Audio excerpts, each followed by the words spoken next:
हम समझेंगे some properties of complement sets. We already discussed about complement sets. Complement sets क्या होते हैं? Okay, so here we will its properties. Okay, so when you solve the question so you will get this kind of terms. Okay, there you need to solve it. इसे समझ और इसे solve करने के लिए आपको समझना जरूरी है। तो इसे हम आसानी से समझ सकते हैं विद एग्जांपल्स। ओके, तो इस एग्जांपल में so we will understand the first property and that is the complement laws. तो कॉम्प्लीमेंट की क्या two property? The first property is A union A complement is U, as we know that U is a universal set, and the another property is A intersection A complement is equal to phi. That means A और A complement का intersection जो होता है वो phi होगा। That means उनके बीच कोई भी common element नहीं होगा। और जब हम A और उसी का complement निकालेंगे और उसका union करेंगे, then we will get universal set. Okay, so let's understand the property. तो सबसे पहले हमारे पास जो एग्जाम्पल दिया हुआ है उस एग्जाम्पल में हमारे पास U दिया हुआ है। ओके, U दिया हुआ है और हमारे पास A सेट दिया हुआ है और B दिया हुआ है। ठीक है, तो सबसे पहले वी विल ट्राई, हमारे पास A कॉम्प्लीमेंट निकालना पड़ेगा। ठीक है, तो A कॉम्प्लीमेंट कैसे निकालेंगे? तो A complement is equal to, आपको मालूम है कि A कॉम्प्लीमेंट कैसे निकालते हैं? नहीं मालूम? सो चलिए समझते हैं। तो हमें क्या होता है A कॉम्प्लीमेंट? अगर हम यूनिवर्सल सेट में से A को निकाल दें, और डिफरेंस निकालना मैं ये उम्मीद कर रही हूँ कि सभी से आता होगा। नहीं आता तो हम समझ जाएंगे कि कैसे डिफरेंस निकालते हैं।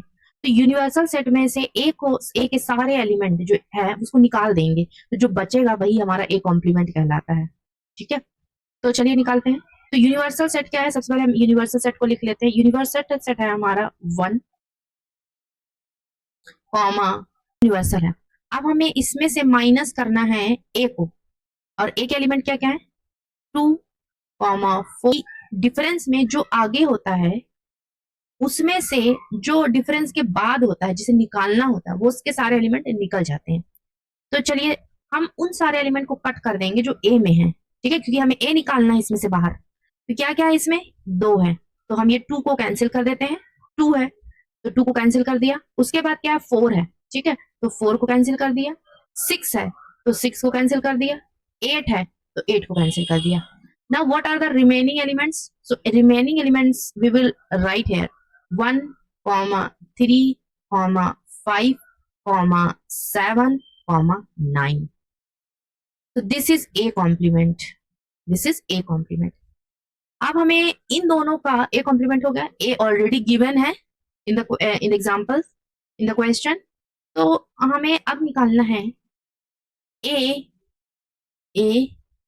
union A complement. ओके, तो A यूनियन A कॉम्प्लीमेंट निकालने के लिए we will write A's element. A के एलिमेंट क्या क्या है? A के एलिमेंट है 2, 4, 6, 8। ये होगा A के element. Then we will draw the union sign, then A complement. A complement में क्या है? ये वाले हैं। ठीक है, तो 1, 3 यूनियन निकालेंगे। और यूनियन आपको मालूम है कि जो भी एलिमेंट होता है वो एटलीस्ट एक बार तो जरूर आएगा।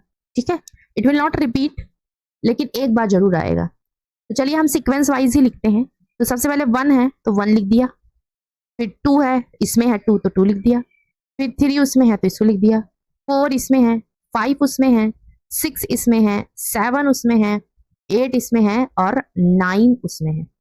ठीक है, इन सारे एलिमेंट्स को हमें, मतलब वो एलिमेंट्स आपको इन सारे एलिमेंट को एटलीस्ट 1 बार लिखना होता है, वही हमारा यूनियन कहलाता है।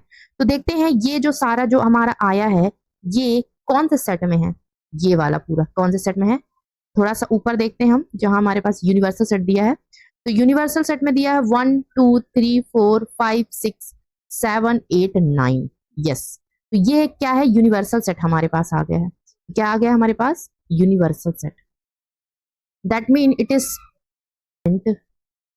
Complement is equal to U। ये दैट मीन यूनिवर्सल सेट। तो ये काफी आसान है इसे प्रूव करना। जब आप इसे प्रैक्टिस करेंगे बार बार तो आपको ये और अच्छी तरीके से और जल्दी से ये समझ में आएगा। ठीक है, अब हमारे पास नेक्स्ट प्रॉपर्टी है। उस नेक्स्ट प्रॉपर्टी को हम proof A complement is equal to 5 होता है। 5 मतलब कि खाली सेट, कोई भी एलिमेंट नहीं होंगे, ठीक है। तो ए हमारे पास ऑलरेडी है, ए कॉम्प्लीमेंट भी है, तो चलिए निकालते हैं। तो क्या हो जाएगा आपका, हम ए इंटरसेक्शन ए कॉम्प्लीमेंट निकालते हैं। तो सबसे पहले ए की एलिमेंट लिख लेते हैं हम सारे, ए में कौन कौन से एलिमेंट है। तो ए में है हमारे पास, देखते हैं ए में कौन से एलिमेंट है, हाँ 2 4 6 8। So let's write this 2 4 6 8, 2 4 6 8, okay. Then we will use the intersection sign. उसके बाद हम लिखेंगे ए कॉम्प्लीमेंट के एलिमेंट। ए कॉम्प्लीमेंट भी हम ऑलरेडी निकाल चुके हैं, तो लेट्स सी दैट, ओके यहाँ लिखा हुआ है, तो हम यहाँ से देख के लिखते हैं 1 3 5 7 9, ओके। तो ये हो गया।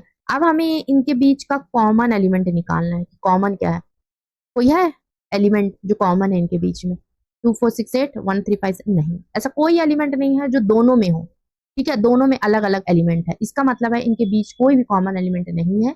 यहाँ पर आ जाएगा हमारे पास 5। That means A intersection A complement is equal to 5 होता है, या इम्पटी सेट होता है। This is empty set, this is empty set. So I hope you understand, very easy. If you try it every day, if you practice it, then it is very easy. Thank you.